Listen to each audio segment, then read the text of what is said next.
Nesta edição, a entrevista é com Wilson Fernandes, presidente eleito do Tribunal Regional do Trabalho de São Paulo. E a reportagem da semana é sobre a lei que obriga o uso de farol aceso nas rodovias. Veja agora a sessão No Ponto.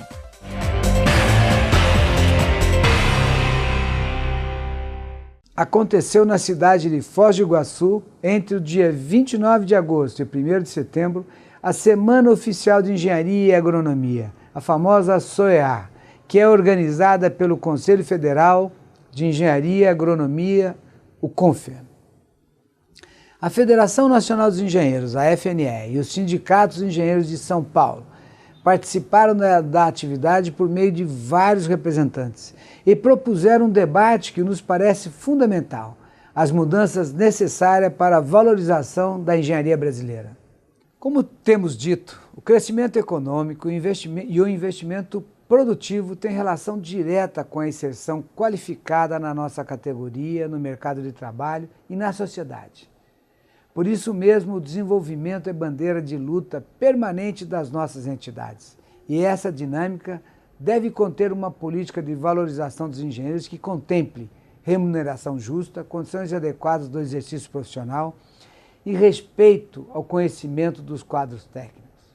A Engenharia Unida é, sem dúvida nenhuma, a nossa maior luta. É a luta da nossa federação, dos engenheiros brasileiros, dos nossos sindicatos e, sem dúvida nenhuma, a Engenharia Unida pode ser um fator preponderante para a saída, para um caminho para o desenvolvimento e crescimento do país. Prezadíssimo telespectador, seja muito bem-vindo a mais uma edição do Jornal do Engenheiro na TV. Nesta entrevista, vamos falar sobre a Justiça do Trabalho, como ela avança e quais os desafios para o biênio 2016-2018. Isso porque estamos recebendo o desembargador Wilson Fernandes, que atualmente é vice-presidente judicial do TRT 2ª Região, mas é o presidente eleito para o biênio 2016-2018 e fala conosco com exclusividade para o programa da categoria dos engenheiros. Wilson, prazer recebê-lo aqui, viu? Prazer é meu. Vamos falar um pouquinho, primeiramente, sobre as perspectivas para o seu mandato. Quais são as ações prioritárias já no início da sua gestão? A posse é em 3 de outubro. Como é que você vê o caminhar aí de prioridades para o seu mandato? Temos algumas prioridades que não são deste mandato especificamente, são ações que precisam ser tomadas para propiciar o melhor funcionamento da nossa atividade no tribunal. Dentre elas, uma atualização do nosso regimento interno. Tivemos algumas alterações legislativas importantes, como o novo Código de Processo Civil, por exemplo, que precisam ser incorporadas pelo nosso regimento. Então, eu acho que esta é uma ação prioritária que eu pretendo realizar logo no início do mandato, ou começar a realizar no início do mandato, porque não é algo que se complete em pouco tempo. O nosso regimento é de 2008, o regimento em vigor sofreu algumas alterações, é de 2008, e ele demorou, naquela época, eu já era membro do tribunal, demorou alguns meses para ser elaborado, né? Precisa ser reescrito, atualizado e reescrito.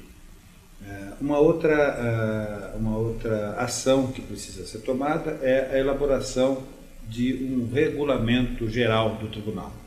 Basicamente, um organograma do tribunal com a discriminação de funções, atividades, colocação de servidores. Nós temos no tribunal cerca de mais de 5.000 servidores. Então, é uma organização muito grande. Temos 500 e tantos magistrados e mais de 5.000 servidores. É uma organização muito grande e isto precisa ser adequado a um regulamento que precisa ser atualizado. O nosso regulamento é muito antigo, o nosso regulamento tem muitos anos e precisa ser atualizado. Então, são duas providências que precisam ser tomadas e eu pretendo iniciar e terminar no meu mandato. Ainda nesse ponto administrativo, que foi a área que você aí mencionou como prioritária logo no início da gestão, eu queria saber se é também um foco, é uma preocupação, o enfrentamento da crise, porque acredito que ela abale também as finanças do TRT e queria que você nos contasse sobre isso. Sim, abala sim. Nós tivemos, este ano, a lei orçamentária trouxe um corte, provocou um corte muito grande no orçamento dos tribunais, então o Poder Judiciário como um todo foi duramente atingido, a Justiça do Trabalho atingida de um modo particularmente significativo, e a Justiça do Trabalho de São Paulo, então, mais ainda. Digo mais ainda porque o nosso tribunal, como disse, tem mais de 5 mil servidores, temos mais de 500 magistrados e recebemos cerca de 500 mil de processos por ano. Então, um corte de verbas num tribunal desse porte é um desastre. Nós sofremos esse ano um risco real de fechamento das portas, de interromper mesmo o funcionamento do judiciário.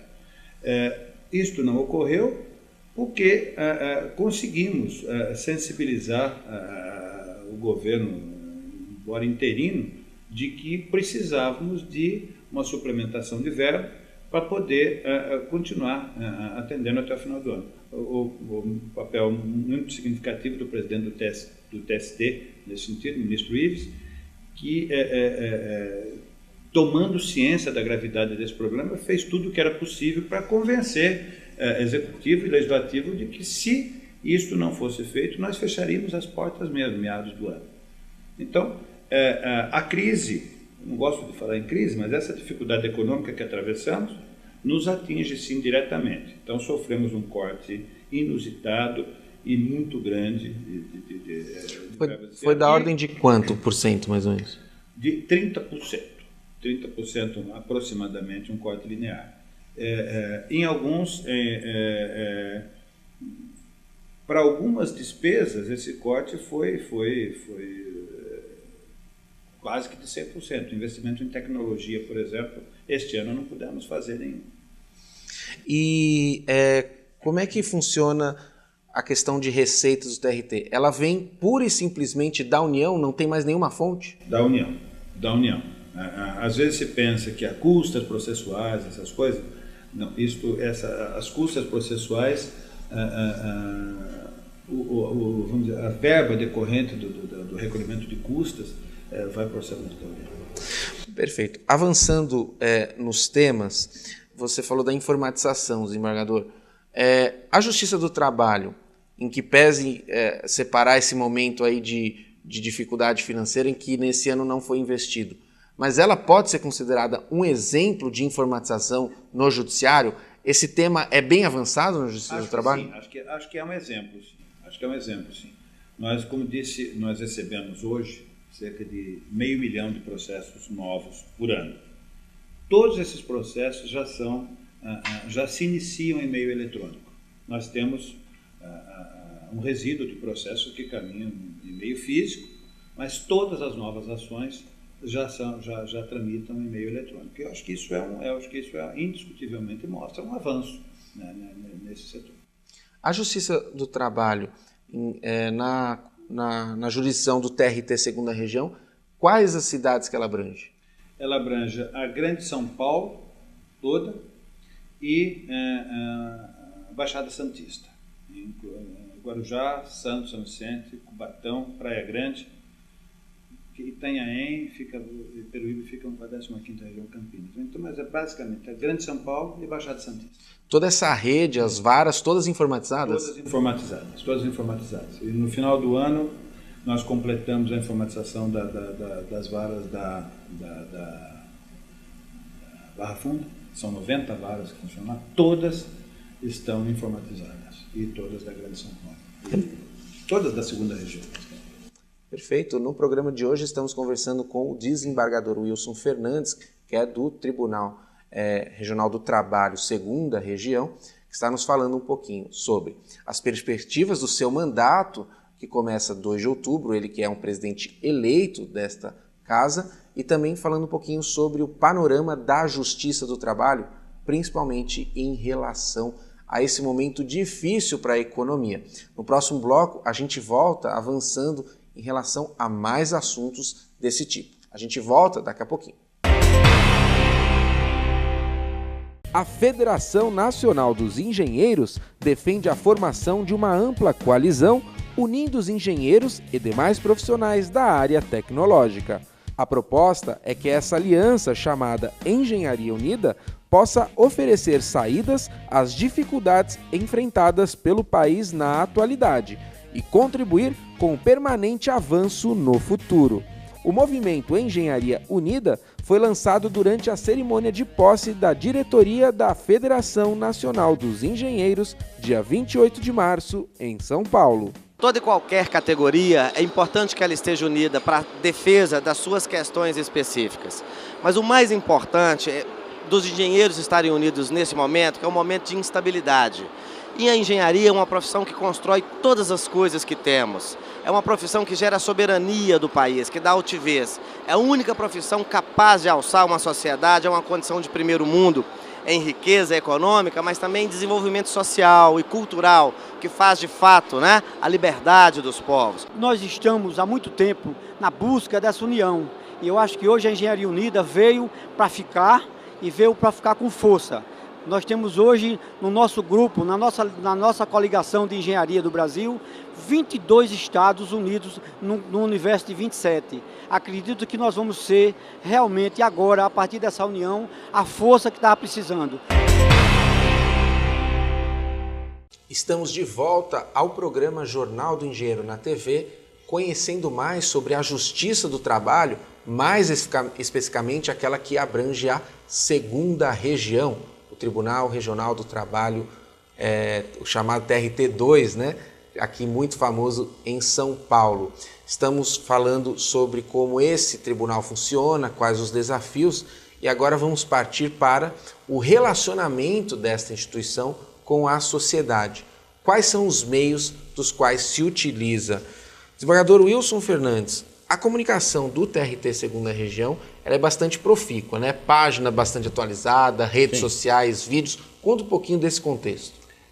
Entre outras atividades, nós temos uma personagem virtual, que chama Projeto Justina, que mostra a evolução de uma trabalhadora, desde o início como aprendiz e ao longo da vida, procurando um primeiro emprego, sendo dispensada.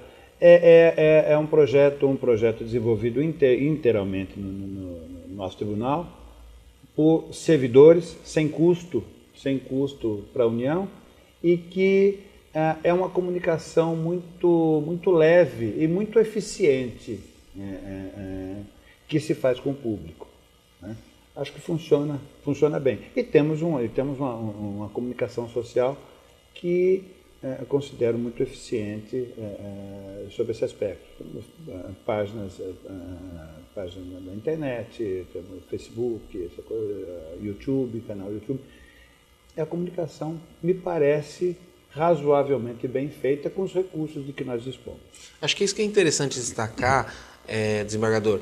Quer dizer, os próprios servidores do TRT, que já fazem parte da folha de pagamento, que já estão alocados lá, eles também são desafiados a inovar na comunicação, ou seja, progredir. Exatamente. Então, esse projeto Justina, que eu acabei de me referir, é um designer gráfico, servidor nosso, que desenvolveu.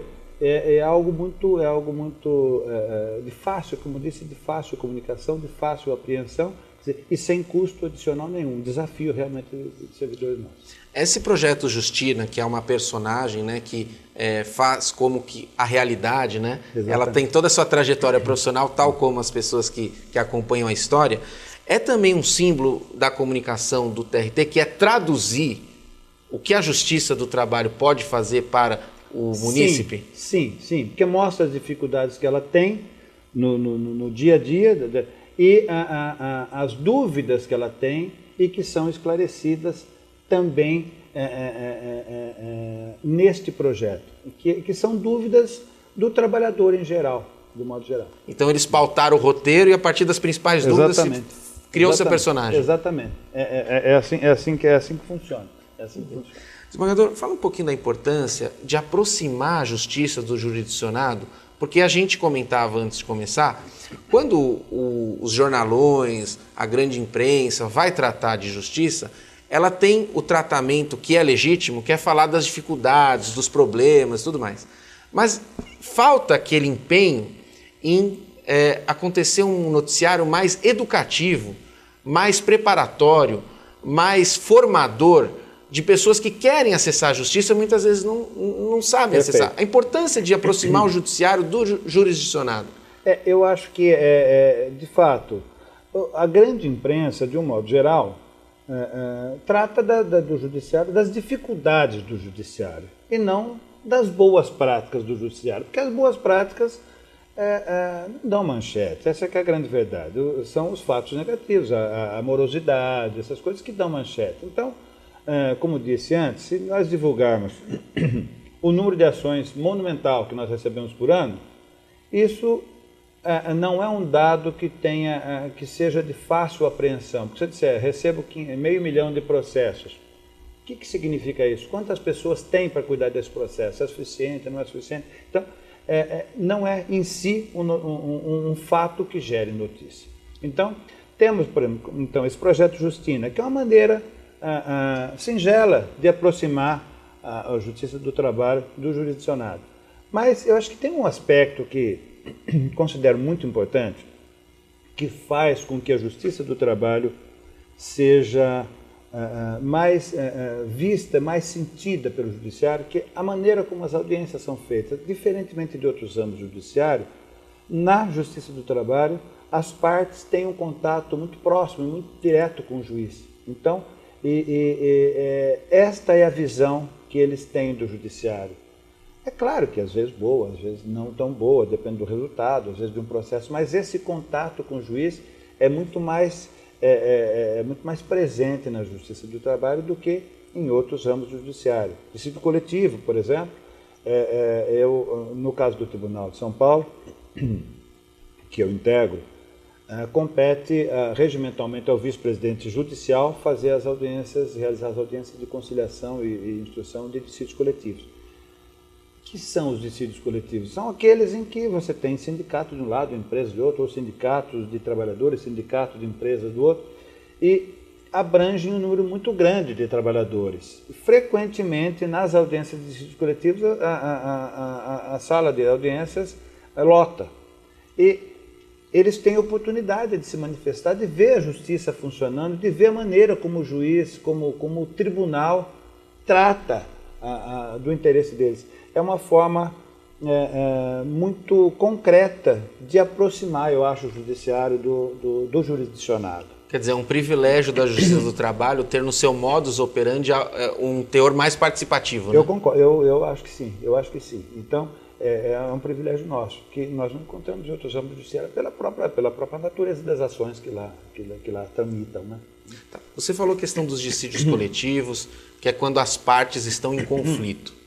Quais as instâncias o TRT, segunda região, possui para que as partes não precisem entrar no litígio? Existe um tipo de conciliação prévia, existe um tipo de negociação prévia que o tribunal ajuda nesse lado? Veja, nós não temos um tipo de conciliação prévia, quer dizer, fora do processo. Nós temos um tipo de conciliação prévia antes da audiência. Já virou processo. Já virou processo. Então, temos núcleos de conciliação no Fórum Central, no Fórum da Zona Leste e no Fórum da Zona Sul. Então, esses centros de conciliação têm dado muito bons resultados. O índice de conciliação é muito elevado. Recentemente, o Tribunal Superior do Trabalho criou, no âmbito do TST e para dissídios coletivos de competência do Tribunal Superior do Trabalho, um núcleo de conciliação pré-processual,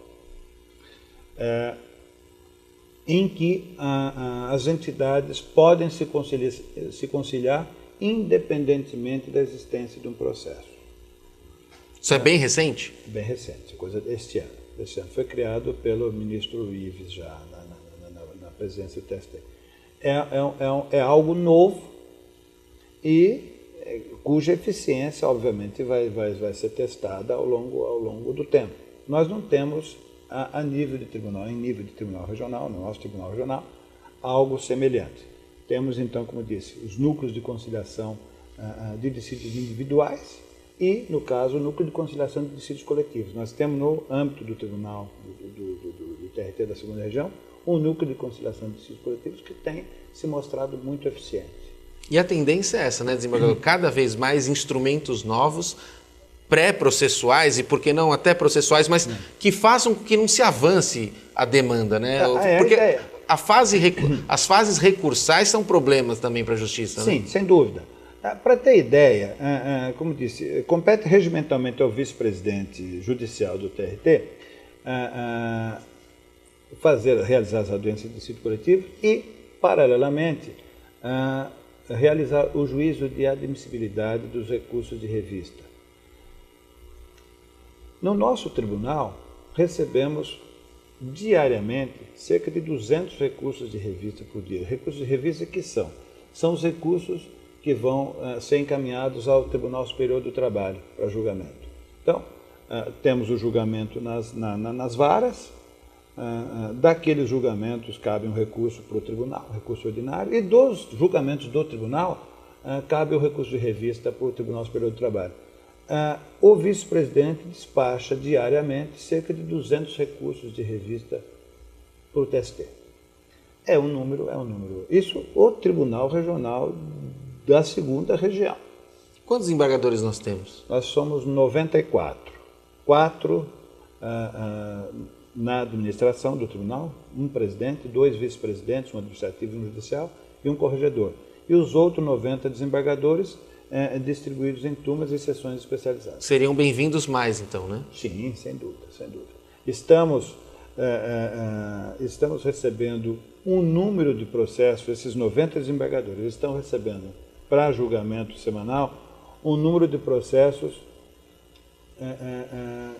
quase que insuportável. Nós estamos no limite do insuportável. E alguns anos atrás tínhamos 64, 4 na administração e 60 julgando. Aumentamos o número de desembargadores em 50%, de 60 para 90. Isso eu me atreveria a dizer agora, mas 6 ou 7 anos. O número de processos que cada um dos 90 recebe hoje é maior do que aqueles 60 recebiam. O que significa que... Por desembargador, né? Processo por desembargador. Então, ou se aumenta o número de desembargadores, ou se diminui o número de processos. Agora, nós não temos muito como interferir no número de processos, porque o número de processos decorre da situação econômica do país. Em períodos de crise, o número de processos aumenta. Quero deixar a câmera aberta para suas considerações finais, viu? Eu fico muito feliz de poder participar de um programa dessa natureza, porque é uma oportunidade que a Justiça do Trabalho tem de mostrar sua cara para as pessoas. Somos trabalhadores julgando, recebendo trabalhadores para dizer para eles que direitos eles têm e, eventualmente, ou procurarmos fazer o possível para que esses direitos sejam atendidos. Desembargador, obrigado pela presença, viu? Muito obrigado, eu que agradeço. Esta edição do Jornal do Engenheiro não termina aqui. Fique conosco e acompanhe mais assuntos relativos ao universo do trabalho e também à engenharia, à inovação e o desenvolvimento. Um forte abraço e até breve!